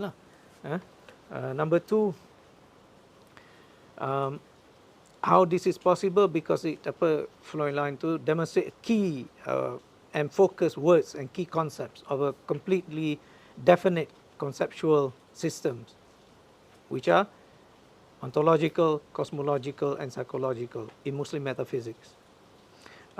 This is something which is missing now in our upbringing. As a Muslim, we don't teach about Muslim view of cosmology. We don't teach of Muslim atau Islamic worldview of ontology. We somehow assume it is there, but how to actually build up that rational proof. And then the psychology part, which is what I think is missing now, which is why we fall prey to the interpretation of what psychology is to either the West or other Eastern tradition. You know, you want to do yoga things, you want to do, Tai Chi, you want to do whatever. It shows that you are at lost. See, when you have your own way of to do things. And then the second proof results from the verification of representation and quotations from the various texts found in the works of Hamzah Fansuri and the works of Samsuddin of Pasai. This is his student. Okay? And the works of Nuruddin Raniri and others. This proof have to a certain extent been used by Verhoeven. Right? The third proof is derived from the study of the nature of the texts themselves, which reveal the author has the mastery over the subject. And this is it, the mastery over the subject. What is it? Cosmology, ontology, psychology. And this is what is now missing in our poets, our writers, because we don't have very basic introduction to these things. It's something that we need to think again, particularly in the fields of law. Because many lawyers and even our magistrate don't understand, because when you adjudicate Muslims, but you do not know the worldview that they're coming in. And this is why our law is just I don't know. There was a time, the last time Professor Attas was asked to give talks to the AG chamber many years ago to clarify some things, the worldview series that we had in the 1990s. Istat was asked to give a series of talks on worldview of Islam to the government servants. So the mastery of the subject matter too, that's very important. I think this is what is missing now, that we do not have this. So apart from familiarity, reading poetry of this nature, we don't have the in-depth study of the subject matter itself, because it requires a very vast background in order for us to really appreciate this. As I said, this is the ma'jun, this is the racun, and this is something like the rachana, this the mukhtasar, and this the sharah, so the poetry itself, it can be quite an interesting feat, and this is why what is now no longer available, the festival of poetry recitals, it's no longer there among the Arabs to celebrate, Arab poetry. Buku ni 1968. Yes. Engage in making intensive studies 1963. Maknanya this is the book. This is the book. Okay. Yeah. Thesis dia lah, thesis PhD dia. This is finished in 1965 and it is sent for publication and so many things. Sebab Tio ada tanya, dalam buku ni ada sebut dia tak ada publication. There is no publication he was able to refer to understand. Professor Attas was saying that. You know why? Yeah. He was writing that on a ship. He was traveling back to Malaysia on a ship. Yeah. Okay. That's why there was no references and things like that. Yeah, Hilmi. Sorry. Ni. Siap. Tak dengar. It is important to pay attention to the details, even the footnotes and the fact that he mentioned. He said that he came across Professor Tio's article January 1967, and he published this book February 1968. So it was almost 11 months after he came across the article. So how can we understand the thought process of Professor Attas when he engaged the article and he wrote the not so much counter but also explanation or clarification, to the extent that he was able to produce this succinct, compact and concentrated works. So as a scholar, as a academician, how could we learn from Attas? As you said rightly, he did not write in vacuum, but he responded to this issue and he made more deliberation and elaboration.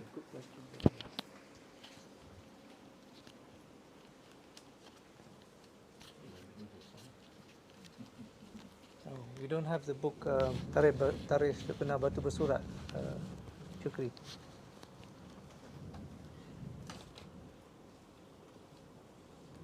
Okay. Anyway, good question, Dr. Hilmi.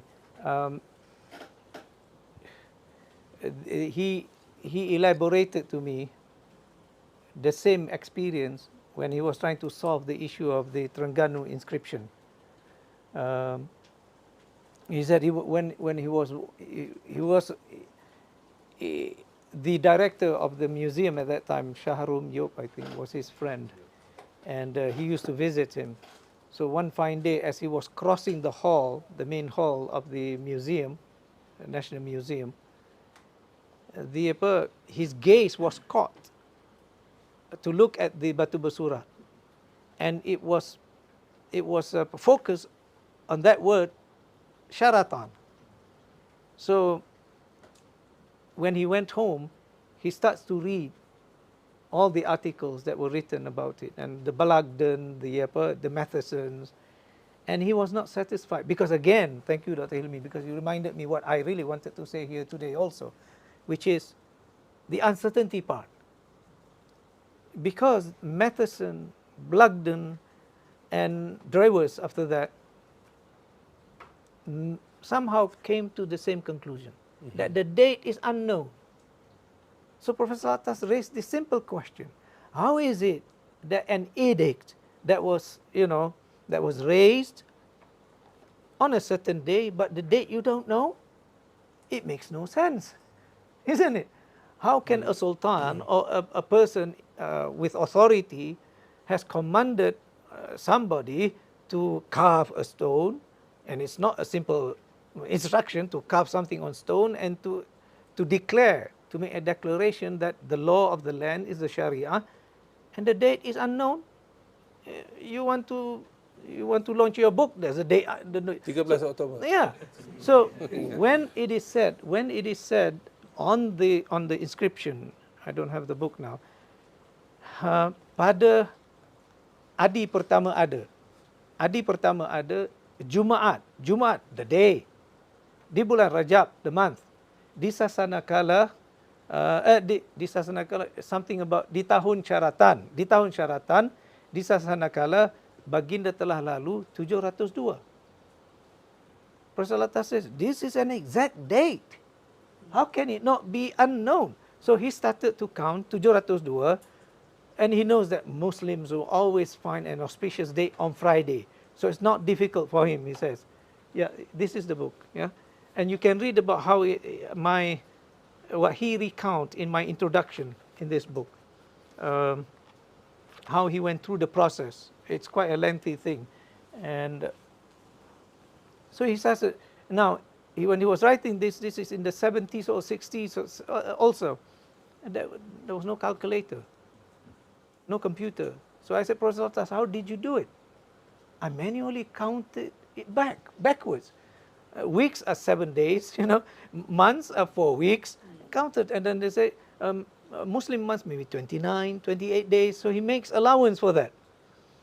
And then the mathematics is shown here, on a certain year, finally counted, and then, it is 22nd February, 1303.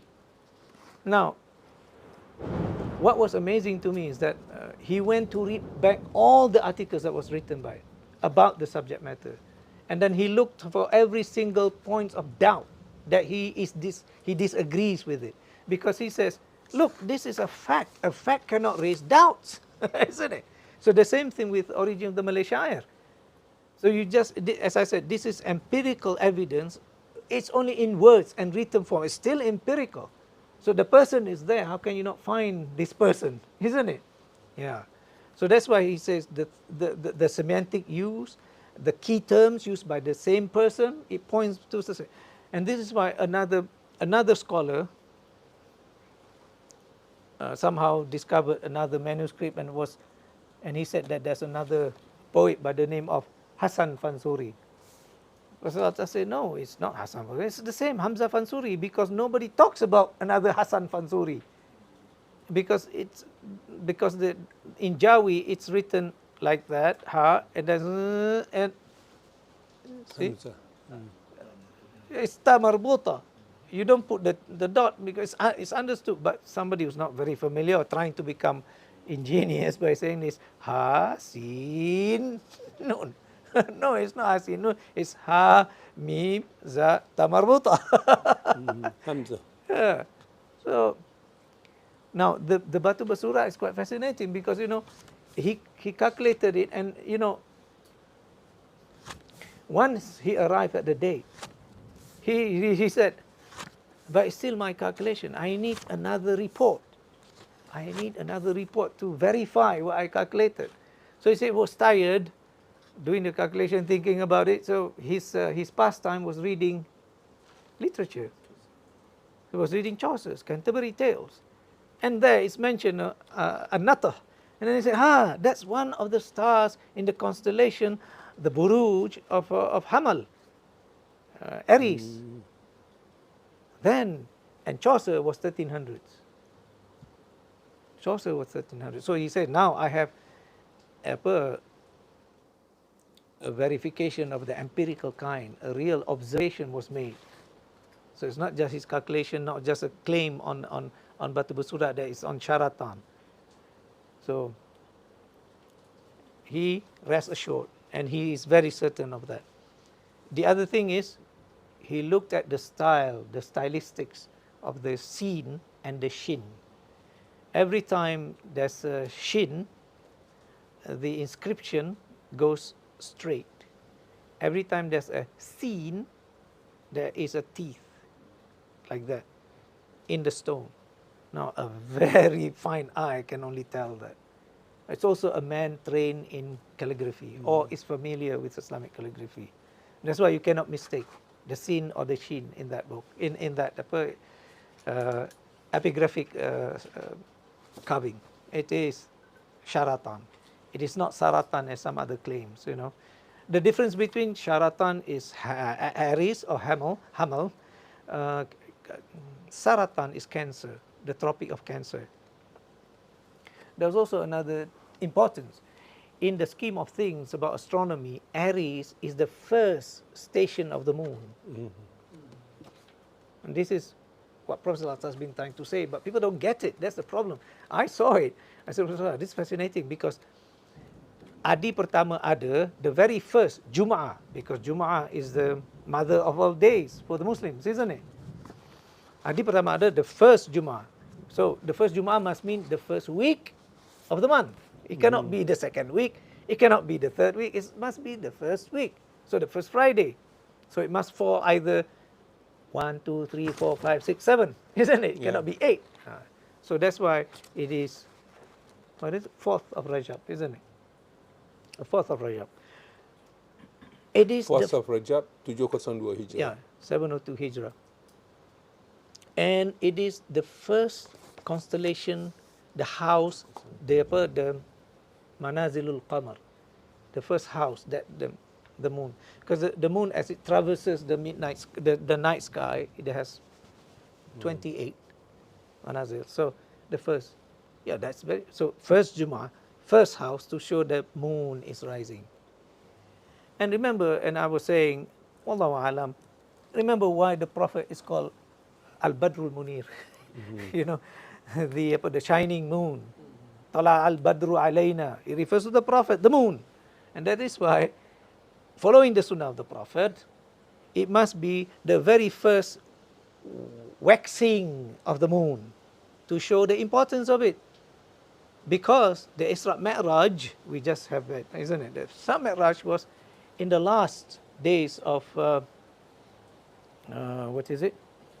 Rajab. 27th Rajab. Professor al-Attas mentioned that too. So in order to commemorate the installment and the enactment of Islamic Sharia in Terengganu, it must be on the first Friday of the month which is most auspicious, which is the moon on the constellation of Aries rising to go through. See? The year 702. That's it. What I did, Dato, see, what I did was, Azlan, Dr. Ikhwan, who is now at Qasis, his father said, Zaini, why don't we just test this date of Professor al-Attas? He calculated it manually. Why don't we put it through scientific method or scientific ways of astronomy softwares? So he used a different one, I used a different one. I used Stellarium, which is used by major planetarium to see. In fact, put on the computer, and of course it is 22nd February 1303. Then I went to the planetarium in Terengganu, and I asked, Arwah Dr. Zaki at that time, who is the director, can we plug these numbers in and see? Because you go to the planetarium here, you can still see these things. So he plugs in, 22nd February 1303, and we saw moving. It sounds very loud, the motor, and then it stopped. It is exactly. The constellation of Aries or Hamal, Sharatan, and you have the moon, right? As you can see, I think it's in here, isn't it? Huh?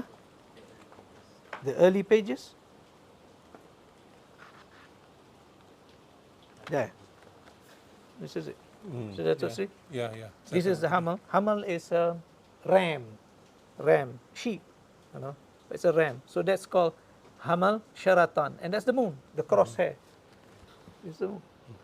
So what I found amazing is that many things that became, to me, quite amazing. Number one, the data of the Muslim astronomers were exact. And this is 1303, and I think that book was 2010, if I'm not mistaken. 700 years later was proven with, not really proven, it's just the verification maybe. That's number one, the accuracy of the data. And what was astounding to me, as I said, this is 1303, it's 150 years before Istanbul, it's 300 years before Galileo, and it's about 200 years before Nicholas Copernicus. So the science of Muslim astronomy is very exact. And now, that was 1303, origin Malay Sha, 14 something, so now we have a better historical appreciation of the Malay world. Ya. Kalau kita boleh tengok Ibnu Battuta punya, sebab dia lama kat sini kan. Yeah. Kita tengok dia punya kitab tu, apa dia buat kat sini. Very interesting. Sebab dia masa dia dekat Alexandria tu, dia jumpa Syekh Bahruddin. Syekh Bahruddin kata, pergilah jumpa saudara saya, seorang tu di Sin, seorang tu kat India, seorang tu kat China. Pergi jumpa je, kirim salam kat dia.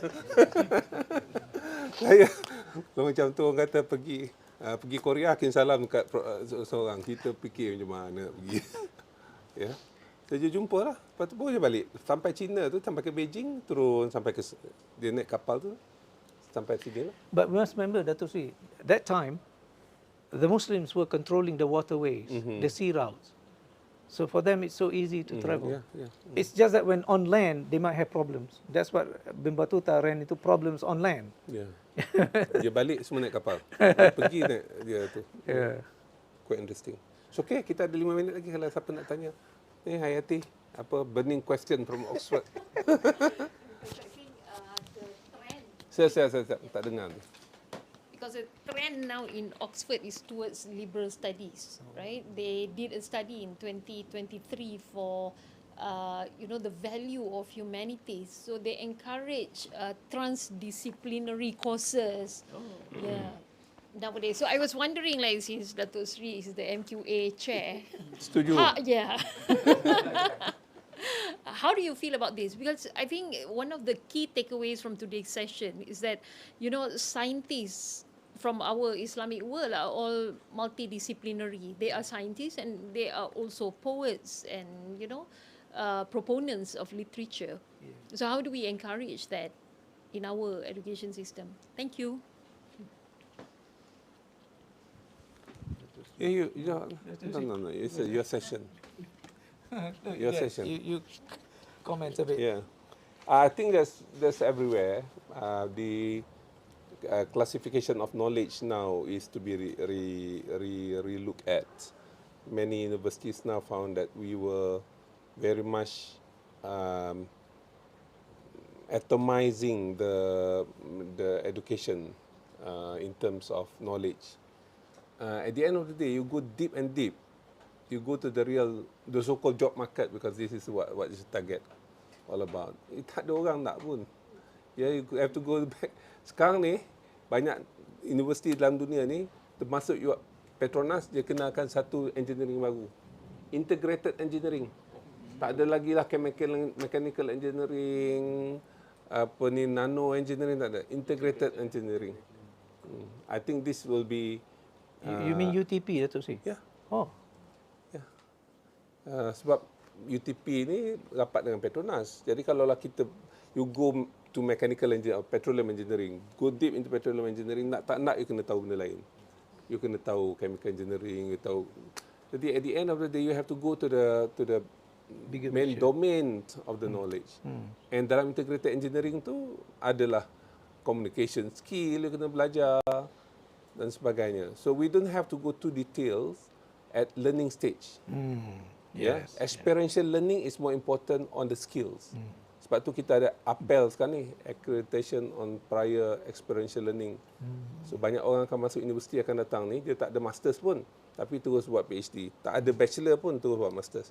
Because the number of years they have been doing the job, they really master the subject matter. So I think this is the best time for us to relook lah. Contohnya, Muslim scholars semua baca poetry kat Malaysia ni. Saya ada 3 orang je yang engineer yang menulis puisi. Satu mantan Naib Chancellor Universiti Malaya dulu, Profesor Hashim, Profesor Cik Usnah dan saya. Ada orang lain ke? So ni bukti. But as you have been to other university, you can see, like in Harvard, the scientists also read literature. Yeah. They start with liberal arts dulu. They study everything. So year 4 barulah you define nak masuk Your bidang major. apa. Major. Itu pun you have to do masters later. Ataupun you go to the job market and then you have to do your professional courses lah. Kalau you nak become engineer, you take engineering credentials. You nak jadi accountant, you take ACCA dan sebagainya. That's how it was many years ago. Sekarang ni super specialized. So bila tak dapat kerja lepas PhD, marah orang.